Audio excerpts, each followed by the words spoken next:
All right, welcome back to ABA exam review and RBT practice exam number 6, where we're going to the next set of questions together and breaking them down. If you're new to the channel, welcome. If you're returning, welcome back. Please subscribe. We would really appreciate it. Check out btexamreview.com for all of our combo packs, study guides, and practice exams. As always, when you pass, let us know so we can include you in the Sunday shout out. Work hard, study hard. Let's get going. 17. Aaron is sitting on the floor with his daughter who is playing with her dolls. When Aaron's daughter hands Aaron an accessory, like sunglasses, Aaron will ask a question like, why do we wear sunglasses? What type of teaching is Aaron doing? When we think about teaching as technicians, we're thinking about two primary forms. We have discrete trial teaching, which is very controlled, very contrived. There's a very clear beginning and an end, and we're doing a lot of trials rapidly. And then we have naturalistic and incidental teaching, which are the same thing. With naturalistic and incidental teaching, we're looking for opportunities just naturally occurring day to day to teach. So when you're trying to determine what type of teaching is occurring, you need to think about, what does the setting look like? What does the environment look like? What does the teaching look like? In this case, Aaron is on the floor with his daughter who is playing with her dolls. So they're just playing with their dolls. His daughter hands Aaron an accessory, like sunglasses. And Aaron then, only then, does he ask a question like, why do we wear sunglasses? So Aaron hasn't contrived this. He hasn't led with, these are sunglasses. Why do we wear them? No, he is simply playing with his daughter, sitting there as they engage with each other. And as situations come up where Aaron sees an opportunity to teach, then and only then does he take that. So what type of teaching is Aaron doing? A, discrete trial teaching. Well, it's not discrete trial, because with discrete trials, we are teaching rapidly. We're implementing a lot of trials very quickly. There's a lot of feedback, a lot of consequences, a lot of reinforcement. Not occurring here. This is very laid back. It's very natural, making it B, incidental teaching. Remember, incidental teaching and naturalistic teaching are the same thing. Incidental teaching just says we're looking for incidents where we can teach, and that's what Aaron is taking advantage of. And then C, indirect teaching. Well, it's not going to be indirect when you're working directly with the learner, which in this case is his daughter. So Aaron is using these natural opportunities to teach. What type of teaching is Aaron doing? B, incidental teaching. 18, you're adding items to your cart on Amazon. You receive a prompt that says add 2 more items to receive free shipping. If free shipping is reinforcement, what type of reinforcement schedule is this? Now, we're looking at basic reinforcement schedules: fixed ratios, variable ratios, fixed intervals, variable intervals. Those are our 4 basic schedules. And when you are answering basic reinforcement schedule questions, you can break it down one of 2 ways. You can either first ask yourself, are we dealing with time and responses? Or you can first ask yourself, is the schedule fixed or changing?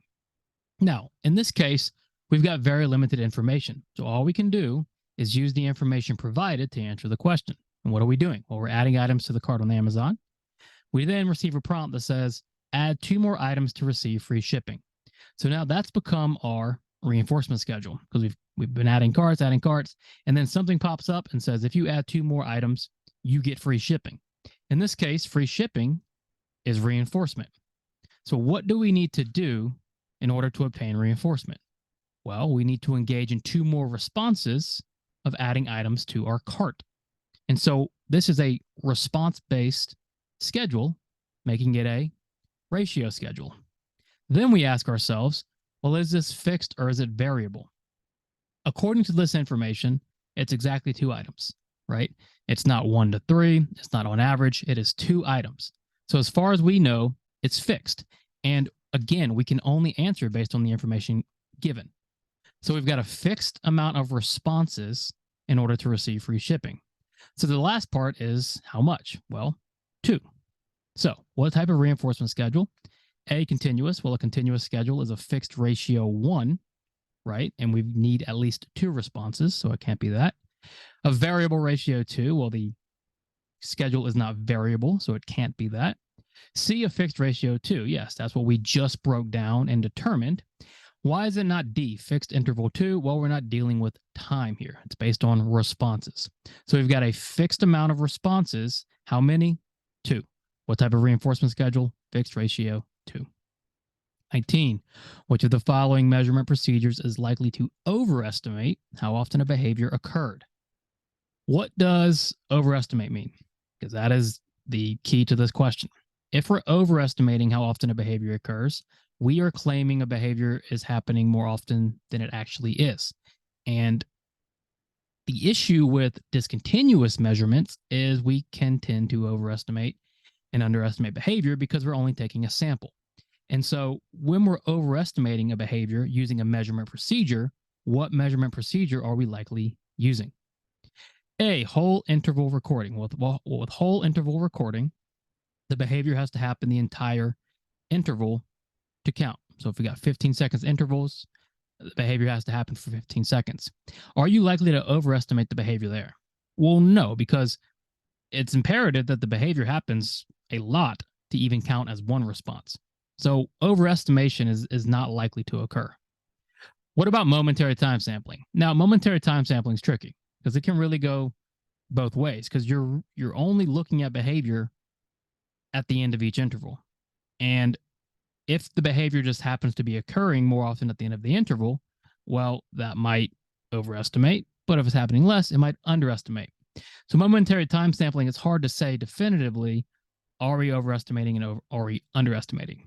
With partial interval recording, however, if I have a 15-second interval, that behavior only has to happen for a split second to count.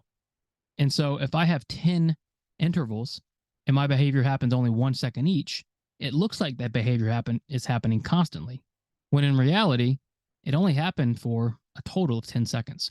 So partial interval recording is much more likely than these other recordings to overestimate behavior. Frequency recording should not overestimate because frequency is a continuous measurement, meaning you should be directly and continuously measuring every instance of behavior. So frequency should be much more accurate and should not overestimate behavior. 20, your best friend just told you that her son was diagnosed with autism. Since you are a behavior technician, you recommend she seek out ABA therapy services.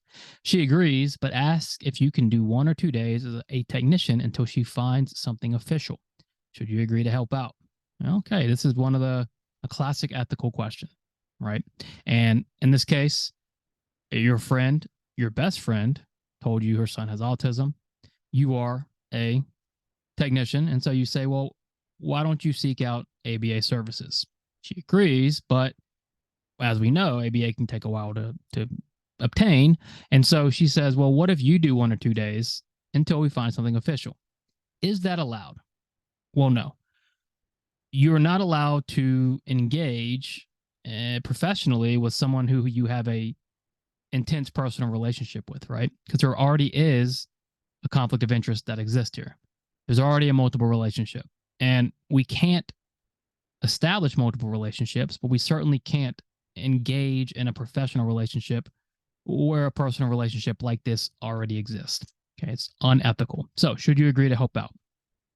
Yes, you're obligated to help your friend and her son as a technician. You're not. I mean, you're a technician, it's a professional job, but you're not obligated to help the friend. B, yes, but only if you have time. That's not what the issue is. The issue is there's already a personal relationship that's established that can lead to conflicts of interest and other problems. C, yes, only as long as she pays you a fair wage. Again, that's not necessarily the issue at hand. The issue at hand is no, you should not agree to help out. And that question mark doesn't belong there. But the answer is no, you should not agree to help out because you've already got this personal multiple relationship going on if you establish a professional relationship, making it unethical from the start. So we can't be unethical from the start. 21, at dinner, Claire's older brother starts drumming on the table with his hands. Claire watches him do this, and then she starts drumming on the table with her hands. Claire's older brother is doing what? Now, what is Claire's older brother doing? Well, he is drumming on the table with his hands. What does Claire do? She starts drumming on the table after watching him. And so questions like these, where we've got 2 or more people involved, it's very important we identify who is the question asking about. And the question is asking about Claire's older brother. So we're looking at Claire's older brother's behavior. Now, this is essentially an imitation question, right? Because we have Claire imitating the brother. And so is Claire's brother the model, or is he doing the imitation? Well, he's clearly the model. And in all forms of pure imitation, we have a model and we have an imitator. The model is the person who does the behavior first. The imitator is the one who copies it. Claire is watching him and copying the drumming. Claire's older brother is the one doing the modeling. Planned or unplanned, it doesn't really matter. Claire's brother is still considered a model because Claire imitated him. There's not shaping, there's no approximations going on, there's no reinforcing of approximations, and there's no communication training on. There's not, they might be communicating with each other, but there's no information about what they might be communicating and if they even are. So we can't just say or assume communication training is going on. All we know is Claire's older brother is modeling because Claire is then imitating the drumming. 22, Mac has a big date tonight and feels nervous. He drinks 7 Jack and Cokes while waiting on his date, and he no longer feels nervous. Mac always drinks before big dates. Why? All right, we've got a reinforcement punishment question. Let's start by asking ourselves, has future behavior increased or decreased? Future behavior is increased / maintained. Mac always drinks before big dates. Mac's behavior is being reinforced by something. So why? Well, we know his behavior is being reinforced. So what are our antecedents? What are our consequences? What are our setting events? What's going on in this scenario? Well, Mac has a big date and he has nerves. He drinks 7 Jack and Cokes. What happens? He no longer feels nervous. The nerves have been removed. They're gone. They're taken away. So when we take away something, is that positive or negative? That's negative. Negative, remove. Positive, add. So Mac always drinks before big dates because the drinking removes negative, his nerves, which increases future behavior reinforcement. Why does Mac drink before big dates? Well, negative reinforcement. It isn't positive reinforcement because something is being removed, his nerves, and it isn't punishment because his behavior isn't decreasing. It is increasing. 23, a labeling goal is created for your client, which calls for the client to label items around the room independently. Given 12 opportunities, the client is able to label 9 items correctly without assistance. What percentage correct does the data indicate? All right, what percentage correct are we looking at here? And we're looking at a percentage question. How do we find percentage? Well, we take typically the total number of, let's say, correct responses, and we divide them by the total number of opportunities. So with percentage, you're typically going to take your smaller number, divide it by the bigger number, and then multiply it by 100. So if our labeling goal calls for the client to label items around the room independently, we have 12 opportunities. That's our bigger number. That's our opportunity. The client gets 9 correct. What percentage correct do we have? Well, how are we going to find that? We are going to divide 9 by 12. And then what? And then multiply by 100, which is going to give us 75%. Percentage questions and average questions, total questions should not be hard because hopefully by the time you get to the exam, you've studied these and you understand them. You've got to find percentages, you've got to find averages, you've got to find totals as technicians. It's a very straightforward process, but it's a very important process. Don't neglect it. And then finally, 24, which of the following interventions represents an antecedent strategy? So what is an antecedent strategy? It is a preventative strategy. We're preventing something from occurring, right? And so it's coming before the response. So we're looking for an intervention that represents an antecedent strategy or an intervention that comes prior to a response. So A, high probability request sequence.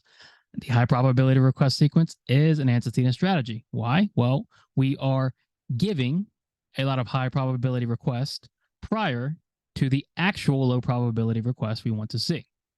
What about B, functional communication training? Yes, again, we're going to train functional communication before asking our learner to engage in the actual response. So we're training, right, to prevent, okay, unfunctional communication, essentially. Functional communication training is an antecedent strategy. And then C, non-contingent reinforcement, is probably the most well-known antecedent strategy. With non-contingent reinforcement, what are we doing?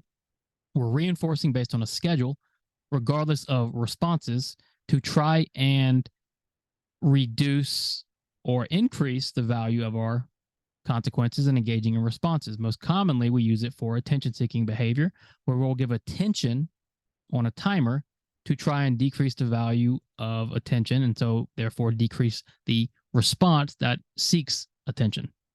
In other words, which of these are an antecedent strategy? Well, all three: high P sequence, FCT, functional communication training, and non-contingent reinforcement are all antecedent strategies. Excellent. Thanks for watching. Make sure you check out btexamreview.com for all of our study materials. Let us know when you pass so we can include you in the Sunday shout out. Subscribe, like, work hard, study hard. See you soon.